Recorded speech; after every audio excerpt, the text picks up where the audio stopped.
तीनों का बड़ा धंधा था।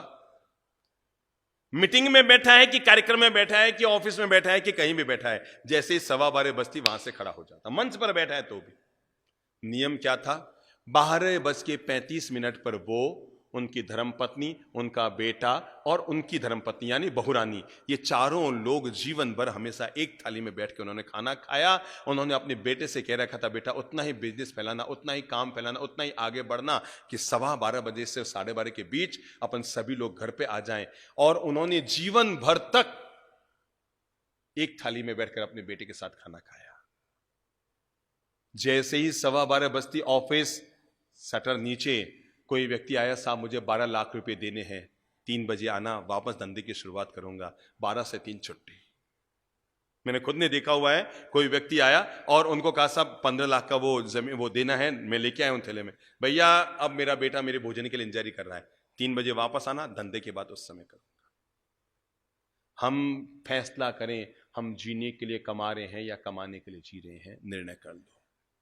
हम जीने के लिए कमा रहे हैं तो जीवन को व्यवस्थित कीजिए, और केवल कमाने के लिए जी रहे हैं तो अंधाधुंध लगे रहिए, इकट्ठे करते रहिए। अपने हर कार्य को व्यवस्थित कीजिए और घर को अपना टाइम जरूर दीजिए।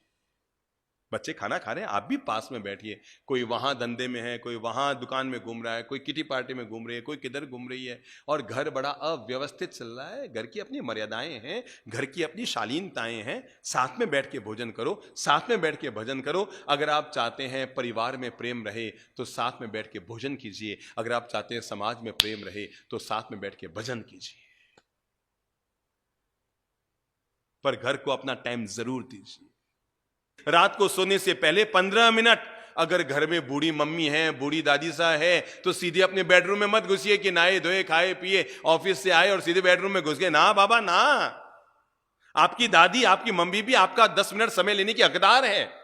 आप अपने बेडरूम में बाद में जाइए, पहले 10 मिनट उनके पास जाके बैठिए। दादी साहब कैसे हो, मम्मी जी कैसे हो, हालत ये है। वो तो बेचारी तुम्हें आते जाते देख देख कर केवल मन को खुश करती है, 2 मिनट पास में बैठ नहीं पाते। आपको खुद को नहीं पता कि अभी मम्मी के कौन सा दर्द है या नहीं है, वो मुंह से बोल नहीं रही कि आपको तकलीफ ना हो, और आपको पूछने का समय नहीं। इन्वेस्ट कीजिए, टाइम का इन्वेस्ट, और अपने मम्मी, बूढ़ी मम्मी के पास जाके बैठिए, बूढ़ी दादी के पास बैठे जाके, कैसे है दादी साहब, मम्मी जी कैसे हो, 2 मिनट पांव दबा दें। मेरे भाई, अगर आपके घर में 80 साल की बूढ़ी दादी माँ है, 90 साल की बूढ़ी दादी माँ है, आप बड़े किस्मत वाले हैं। क्योंकि याद रखना, बूढ़ा पेड़ फल तो नहीं देता है पर छाया जरूर देता है। और आप किस्मत वाले हैं कि वयोवृद्ध लोगों की छाया है। उनके पास जाओ, 10 मिनट उनके पांव दबा दो। घर में खरा घी है ना, शुद्ध घी है ना, थोड़ा घी निकाला, बहुओं से कहूंगा थोड़ा सा घर का घी लिया, दादी सा के पांव में जाकर धीरे धीरे धीरे धीरे यूं यूं मालिश कर दो। मैं सच कहता हूं, आप तो 5 मिनट उनके पांव में मालिश करेंगे, वो 5 घंटे तक रात भर आपको दुआएं देते रहेंगे। जो बहुएं, जो बच्चे रात को सोने से पहले अपने दादा दादी की सेवा करके सोया करते हैं, उनकी रात रात नहीं होती, उनकी हर रात दिवाली बन जाती है।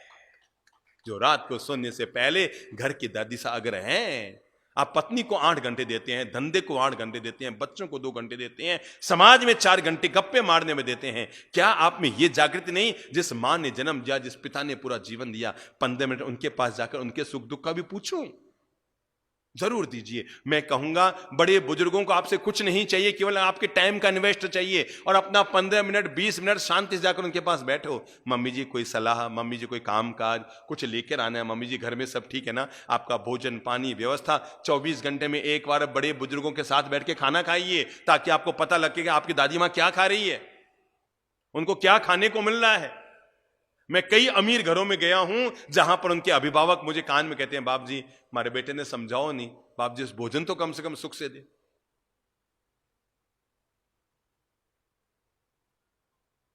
सब कुछ हमने बड़े बुजुर्गों को भाग्य भरोसे छोड़ दिया।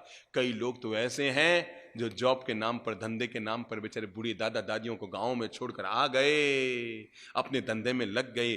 पत्नी को साथ लाना आपको याद रहा, बच्चों को साथ लाना आपको याद रहा, पर बूढ़े माँ बाप को साथ लाना आपको याद नहीं रहा।